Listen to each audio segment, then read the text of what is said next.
lot of people asking me about this breakthrough. I mean, a lot of private messages coming in asking me about this new consciousness that's happening, this new breakthrough that I'm talking about, and I just sort of touched on it in the video, and why that shift has got anything to do with zero-point technologies and the battling to make that relationship.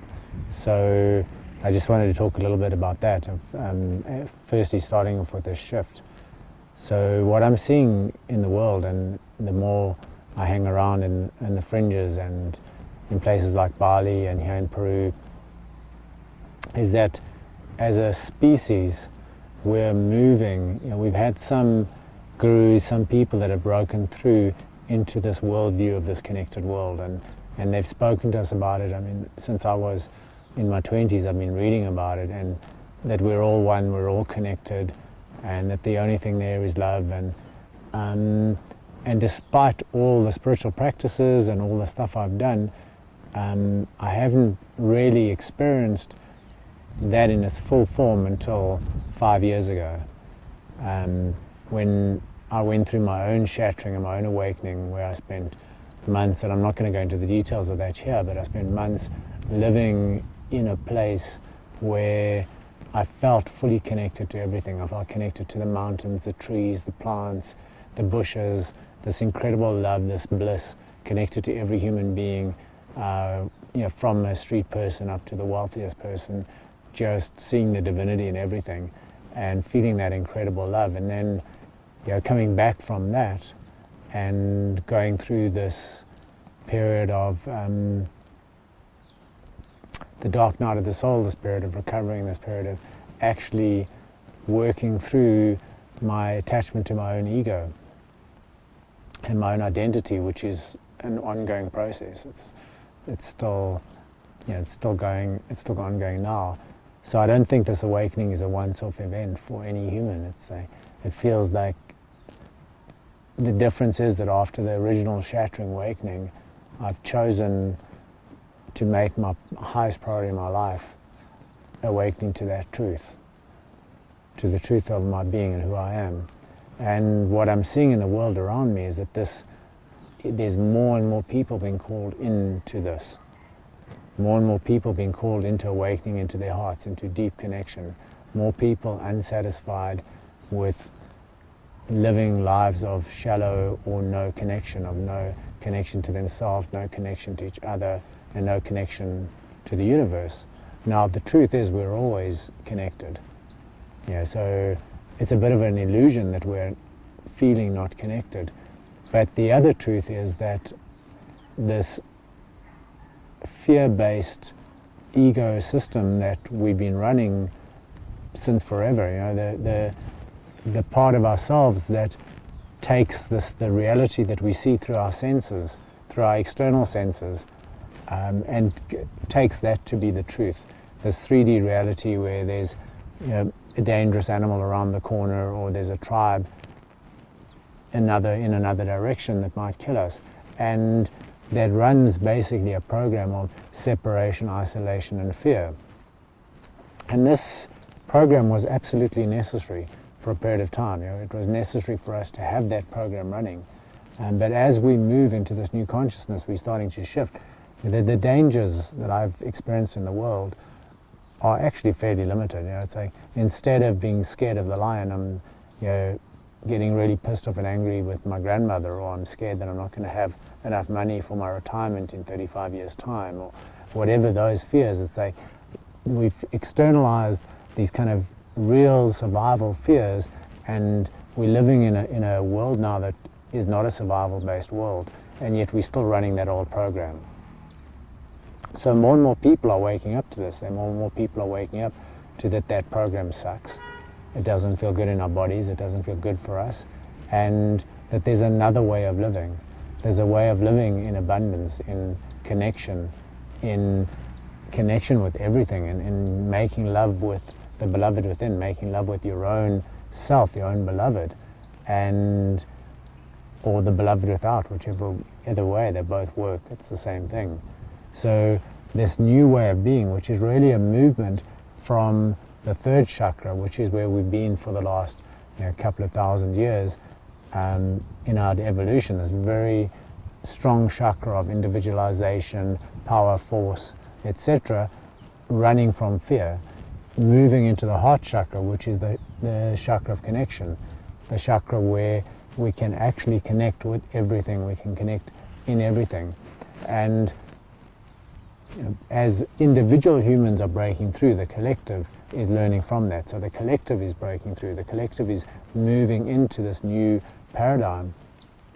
So part of this new paradigm is to recognize that the space-time geometry, or fabric of space and time, or however you want to talk about it, is actually pure consciousness. It's, in some people's expression, the mind of God, or our higher self, or the one, or there's various ways people have described it. Quantum physicists like to call it the vacuum fluctuation field, or the 0 point, as just some of the terminologies, and there are others. The quantum fluctuation field is another. But where this field is actually consciousness, and it's the meta-consciousness, the meta-learning organism that we're all part of, that we all play a part of, that our individual processing, our individual working, our individual information processing is part of this bigger collective. It's part of this bigger learning algorithm. And what we're basically finding is that in that core of that algorithm there's two things going on. There's information processing, which is our capacity to move more information through our systems, to learn faster, increases when we overcome our survival instincts. It overcomes when we overcome this desperate fear of our own safety and our own survival in this world. And the other thing that happens is, as we move into this new paradigm, from that fear-based reality into the heart-based reality, we seem to flow. These flow states have become an incredible, interesting topic of conversation and of research in the last 30 years. But flow states are essentially when we drop our personal identity and we start to flow with the universe. We start to actually be in coherence with that intelligence, instead of seeing ourselves as separate and actually fighting with that intelligence and thinking that this 3D world of our senses is the only real world. Now, this 3D world is important. It's also a manifestation. It's part of the manifestation of the divine, but it's not the only thing that's important. And what we're learning is that there's actually more importance, potentially, in connecting with that bigger field, and being able to collaborate with that bigger field actually creates a life of greater ease and greater flow. So basically, what we're evolving as a species, we're evolving this capacity to be in love and actually transcend our survival-based, fear-based, striving-based consciousness into a consciousness of connection, of abundance, and of love. Now, love is something that's used in so many different ways. It's almost impossible to use it without a million weird connotations. But on the other hand, when you have that experience of living and connecting with the universe and in absolute bliss, where everything is perfect, and there's kind of this sense of humor that the universe has, it's like, wow, there's a mixture of gratitude, joy, bliss, and grief as well. Like grief at everything that is being lost, all the identification with self that's being lost in this path. So that's on the one side, and then you've got zero-point technologies, and what are these all about? So up until now, our technologies have primarily been around seeing our technologies as very, very separate from ourselves. So I expect to walk up, put my key in the car, turn it, and my car works. And we know we've got examples like Uri Geller and people like that who manipulate reality and technology with their minds and their consciousness in other ways. And I've had personal experiences of fitters in the factory I worked in who nobody wanted to work with because when that guy came on shift, everything broke. So to an extent, even that model of reality is not true. But that's the model we like to have, is that we've got an isolated thing that engine's just gonna work, and it's got nothing to do with our consciousness, even though it's ultimately our thoughts that created it. But once it's manufactured and it's a machine, it has nothing to do with it. And then the other part of our technologies has been people getting all our energy from burning things, like burning trees or burning coal or burning oil. Even to an extent, collecting solar and wind is playing with matter. There's a new type of technology that's evolving, which is a technology where we're able to go to that vacuum, the quantum fluctuation field, the mind of God, consciousness, whatever that we want to call that. And depending on which scientist you follow and exactly what their calculations say, it differs slightly, but everyone's pretty much in agreement that 1 cubic centimeter of space, of vacuum, contains enough energy to power this entire world for years. And so if we can extract just a fraction of a fraction of a fraction of the amount of available energy in this quantum fluctuation field or in consciousness, then we would be able to produce electricity that is essentially free, not free in terms of money, but it's free in terms of you're not having to burn coal or oil or any of those types of things. The other part of that entire evolution is that once you're there and you're not having to burn things, you extracting that energy out, that is consciousness.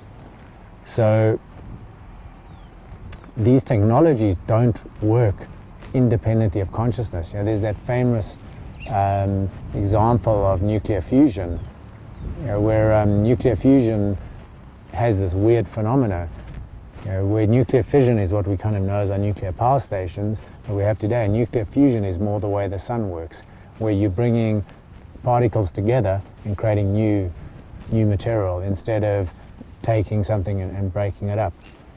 And with nuclear fusion, we know that the sun produces all of its energy through fusion, so we should expect to be able to capture a lot of energy from it. And the scientists who've been working on it, who in their laboratory will get an incredibly high result. When it goes out to other laboratories, sometimes they get a result and sometimes they don't. And one of the latest studies is that they actually tested whether the scientists who were testing this technology believed it would work or not. And actually, if the scientists believed it was going to work, the technology would produce electricity. And if the scientists believed that it wouldn't work, it would produce nothing. So the consciousness and the belief systems of people start to directly affect these technologies. So you start to overcome this schism that we've had in science, this separation between consciousness and matter that has been going on now for a couple of 100 years, that we had to separate that, for a lot of reasons, and I'm not going to go into them, but those are being brought back together, where we're realizing that everything is consciousness and that our consciousness is affecting everything. And for these new technologies to come into existence, our consciousness has to evolve. And the feedback loop on that is that as these technologies come into existence, they evolve our consciousness, because once you get a piece of technology in your hand that produces electricity from the vacuum, it's kind of becomes really hard to hold on to your old material view of the world. I've been playing with this technology that communicates with the vacuum, and I came from quite a conservative background, and it's taken me years of playing with this technology to unfold my belief systems on how the world works, when this technology is clearly doing something amazing. It's tapping into the quantum fluctuation field and giving me answers to things that I'm communicating with it, and it's doing it by ways that there's no way the software that I've written could do that. So there's some meta-intelligence that's happening. And this is, so the minute you start playing with those technologies, you can't help but evolve your consciousness, your worldview, the way you view the world, and start to drop those deep-held beliefs of separation, those deep-held beliefs that we're not connected.